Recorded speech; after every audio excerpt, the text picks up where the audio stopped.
Hello students, today we are going to start chapter 14 statistics exercise 14.4 mean mode median। Students आज हम chapter 14 statistics की exercise 14.4 start करेंगे, जिसमें हम सीखेंगे कि किसी भी डेटा का हम मीन, मोड और मीडियन कैसे फाइंड करते हैं। Please like and subscribe my channel. Question number first. The following number of goals was scored by a team in a series of 10 matches. 2, 3, 4, 5, 0, 1, 3, 3, 4, 3. Find the mean, median and mode of this score. Question number 1 में हमें बोला गया है कि एक team ने 10 matches में कितने गोल्स किए हैं, उसका स्कोर हमको दे के रखा है। तो हमको इस डेटा का मीन भी फाइंड करना है, मीडियन भी फाइंड करना है और मोड भी फाइंड करना है। सो स्टूडेंट्स, सबसे पहले जो हमारे पास डेटा है 2, 3, 4, 5, 0, 1, 3, 3, 4, 3, ये मैचेस के गोल है 10 मैचेस के। तो सबसे पहले हम इसका मीन फाइंड करेंगे। मीन, मीडियन, मोड के फॉर्मूलेस क्या होते हैं मैं आपको ये इंट्रोडक्शन पार्ट में बता चुकी हूँ। तो सबसे पहले हम मीन फाइंड करेंगे। मीन का फॉर्मूला होता है sum of observations upon total number of observation. हमें जो भी डेटा दिया हुआ है उसका हम सम कर देंगे। 2 + 3 + 4 + 5 + 0 + 1 + 3 + 3 + 4 + 3। अब टोटल हमको जो ऑब्जर्वेशन दे के रखे हैं वो 10 है, तो अपॉन में आ जाएगा 10। अब हम सारे नंबर को प्लस करेंगे तो 28 आएगा, 28 अपॉन में 10। अब हम 28 को 10 से डिवाइड करेंगे तो अपॉन में 10 है, तो हम पीछे से पॉइंट गिन के लगा देंगे, तो हमारा आंसर आ जाएगा 2.8। या फिर हम ऐसा भी बोल सकते हैं कि 28 को हम 10 से डिवाइड करेंगे तो 2.8 आएगा। तो हमारा इस डेटा के लिए मीन आ गया 2.8। Now we will find median. Median के लिए हमारे पास दो फॉर्मूले होते हैं, एक ऑड के लिए होता है और एक इवन के लिए होता है। कौन कौन से फॉर्मूले होते हैं ये मैंने आपको इंट्रोडक्शन पार्ट में बताया था। ठीक है, तो यहाँ पे हमने इवन वाला फॉर्मूला लगाया है n/2 + n/2 + 1 अपॉन 2। अब ये क्यों लगाया है मैं आपको बताती हूँ। मीडियन फाइंड करने के लिए सबसे पहले प्रायोरिटी होती है कि हमारे पास जो भी डेटा है उसको हम असेंडिंग ऑर्डर में जमाएं। तो हमारे पास जो डेटा था उसको हमने असेंडिंग ऑर्डर में जमाया, लाइक 0, 1, 2, 3, 3, 3, 4, 4, 5। असेंडिंग ऑर्डर मीन्स छोटे से बड़ा। ठीक है, अब आप ये टोटल आप नंबर देखेंगे तो टोटल हमारे पास 10 नंबर है। ठीक है, अब टोटल हमारे पास 10 नंबर है, तो 10 क्या होता है, इवन है ना। तो हमने इवन का फॉर्मूला मीडियन का लगाया है, तो n हमारा हो गया 10। अब फॉर्मूले में जहाँ जहाँ n है वहाँ पे हम 10 पुटअप कर देंगे, तो हमारा एक्सप्रेशन हो जाएगा 10/2 + 10/2 + 1 अपॉन 2। अब हम इसको सॉल्व करेंगे। 10/2 मीन्स 5, अगर हम 10 को 2 से कैंसिल करेंगे तो 5 आएगा, प्लस 10 को हम 2 से कट करेंगे 5, और 5 + 1 होता है 6, तो we can write 5th + 6th/2। अब हम 5th और 6th को प्लस नहीं करेंगे, हमने जो असेंडिंग ऑर्डर में डेटा जमाया था उसमें देखेंगे कि 5th टर्म हमारी कौन सी है। देखो, पहले 0 है, फिर 1 है, फिर 2 है, फिर 3 है। ठीक है, 5th प्लेस पे 3 आ रहा है और 6th प्लेस पे भी 3 आ रहा है। ठीक है, तो 5th और 6th प्लेस पे हम पुटअप कर देंगे 3 + 3/2। 3 + 3 होता है 6 और 6/2 होता है 3, तो 3 हमारा आ गया median. Now we will find mode. Mode का फॉर्मूला होता है मोस्ट ऑकरिंग टर्म, कि सबसे ज़्यादा कौन सी टर्म आ रही है। तो जो हमने असेंडिंग ऑर्डर में जमाया था आप उसमें देखिए सबसे ज़्यादा बार 3 आ रहा है, तो 3 क्या हो गया, मॉड हो गया। जिसकी सबसे हाईएस्ट फ्रीक्वेंसी रहती है उसे हम बोलते हैं मॉड। तो यहाँ हमारा क्वेश्चन नंबर फर्स्ट फिनिश होता है। Now, question number 2.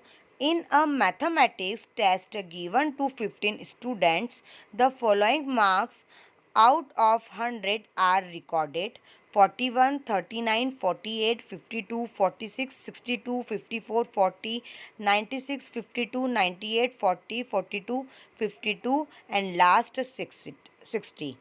Find the mean, median, and mode of this data. Students, question number second में हमें 15 स्टूडेंट्स के मैथमेटिक्स के मार्क्स दिए हुए हैं आउट ऑफ 100।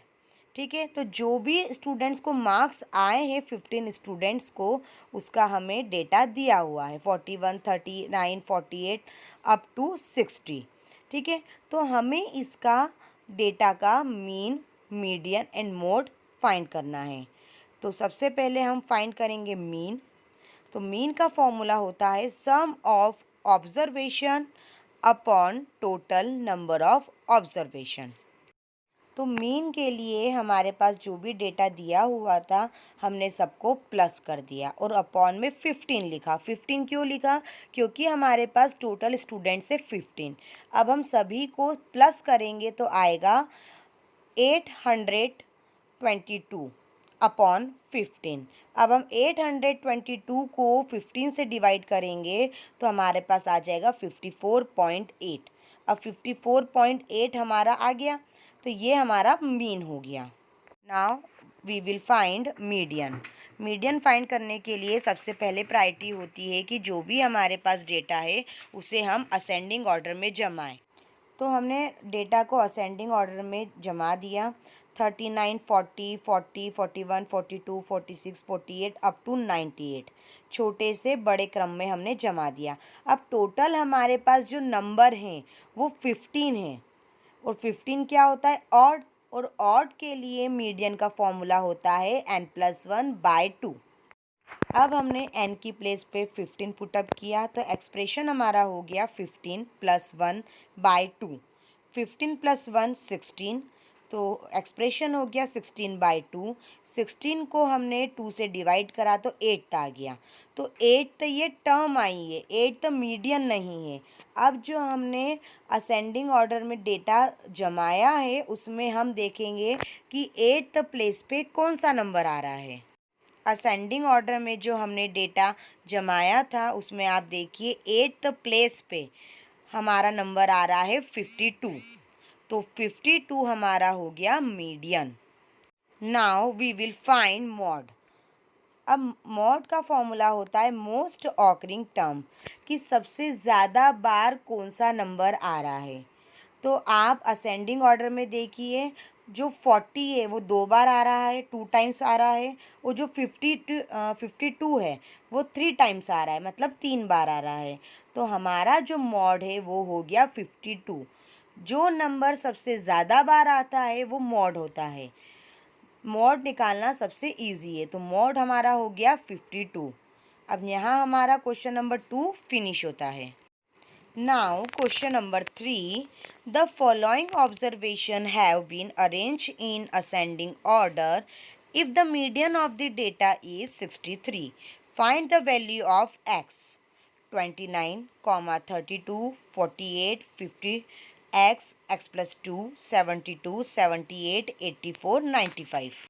क्वेश्चन नंबर 3 में जो भी हमें डेटा दिया हुआ है वो ऑलरेडी असेंडिंग ऑर्डर में जमा हुआ है।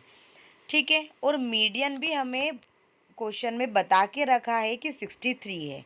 तो हमें x की वैल्यू फाइंड करना है। ठीक है, अब आप देखिए कि यहाँ पे हमारे पास जो डेटा है उसमें टोटल नंबर जो है वो 10 है। कैसे? 29, 32, 48, 50, x, ये टोटल 5 हो गए। x + 2, 72, 78, 84, 95, ये 5 हो गए। तो 5 + 5 10 हो गया। तो टोटल हमारे पास नंबर जो डेटा है वो 10 है। ठीक है, अब 10 क्या है? इवन है। तो जब इवन होता है n, तो मीडियन का फॉर्मूला हम लगाते हैं n/2 + n/2 + 1/2। हमने मीडियन की प्लेस पे 63 रखा क्योंकि क्वेश्चन में हमें मीडियन 63 दिया हुआ था और फॉर्मूले में n की प्लेस पे हमने 10 रखा। तो एक्सप्रेशन हमारा हो गया 63 इक्वल 10/2 प्लस 10/2 प्लस 1/2। अब हमने नेक्स्ट लाइन में 63 एज इट इज़ लिखा। 10 को हम 2 से डिवाइड करेंगे तो 5 आएगा। 10 को हम 2 से डिवाइड करेंगे 5 प्लस 1 6। तो हमारा एक्सप्रेशन हो गया 63 इक्वल 5th प्लस 6th/2। जो हम ये कैंसिल कर रहे हैं ये टर्म आ रही है हमारे पास। स्टूडेंट्स अब आप राइट हैंड साइड देखिए, 63 हमने एज इट इज़ लिखा। अब आप डेटा में देखिए कि हमारे पास 5th टर्म क्या है। 5th टर्म हमारे पास x है और 6th टर्म हमारे पास x+2 है। मीन्स 5th पोजीशन पे जो टर्म है वो x हो गई और जो 6th पोजीशन पे जो टर्म है वो x+2 हो गई। तो हमने 5th पे हमने लिख दिया x और 6th की प्लेस पे हमने लिख दिया x+2।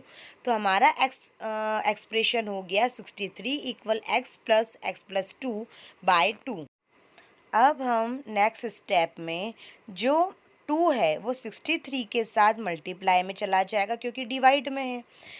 Equal x plus x होता है 2x plus 2 as it is. Next step में आप देखिए 63 इंटू 2 126 हो जाएगा। 2x plus 2 as it is. अब जो 2 है वो लेफ्ट हैंड साइड आएगा तो माइनस में हो जाएगा। तो हमारा एक्सप्रेशन हो गया 126 माइनस 2 इक्वल 2x। 126 में से 2 माइनस होगा तो 124 आ जाएगा, 2x एज इट इज़। अब x के साथ 2 मल्टीप्लाई में है, वो 124 के अपॉन में जाएगा डिवाइड में। जब हम 124 को 2 से डिवाइड करेंगे तो 62 आ जाएगा। तो इसी प्रकार से हमारी x की वैल्यू आ गई 62 और हमको x की वैल्यू ही फाइंड करनी थी। तो यहाँ पे हमारा क्वेश्चन नंबर 3 फिनिश होता है। Now question number 4, find the mode of 14 25 14 28 18 17 18 14 23 22 14 and 18।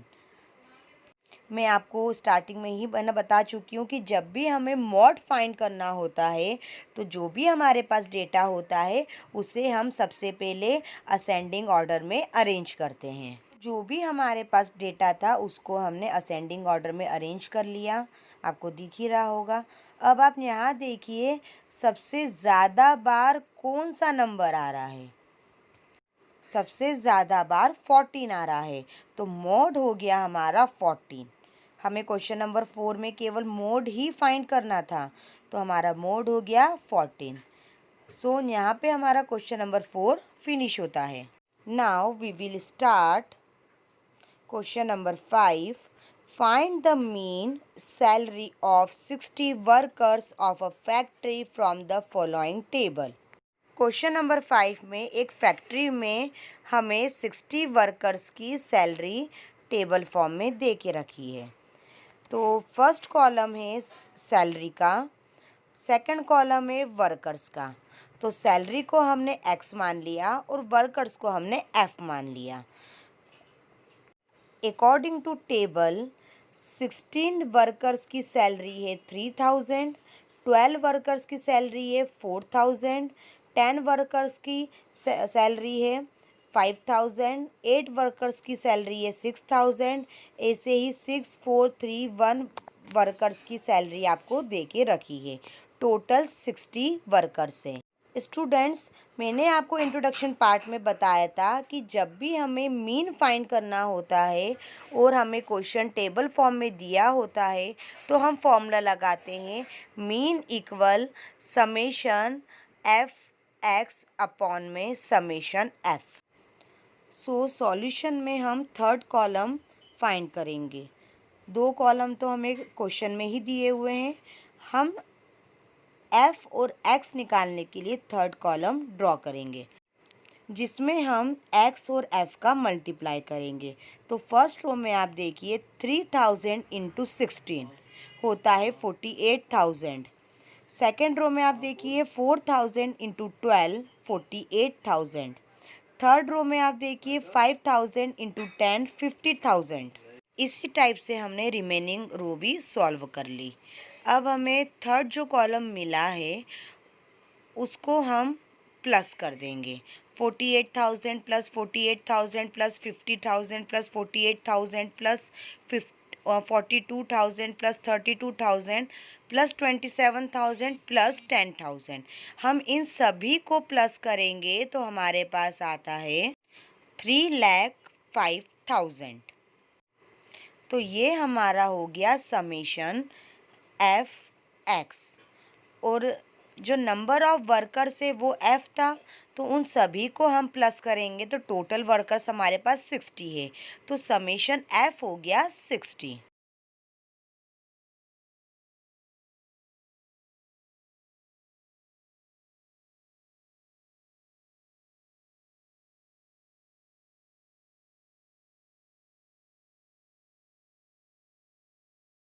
अब हम सारी वैल्यू फॉर्मूले में पुटअप करेंगे तो एक्सप्रेशन हो जाएगा 3,05,000 अपॉन 60। अब हम इसको सॉल्व करेंगे, ज़ीरो से ज़ीरो कैंसिल हो जाएगा। अब जब हम 30,500 को 6 से डिवाइड करते हैं तो हमारे पास आता है 5,083.33। तो ये हमारा मीन हो गया, फाइनल आंसर हो गया। इसी के साथ हमारा क्वेश्चन नंबर 5 फिनिश होता है।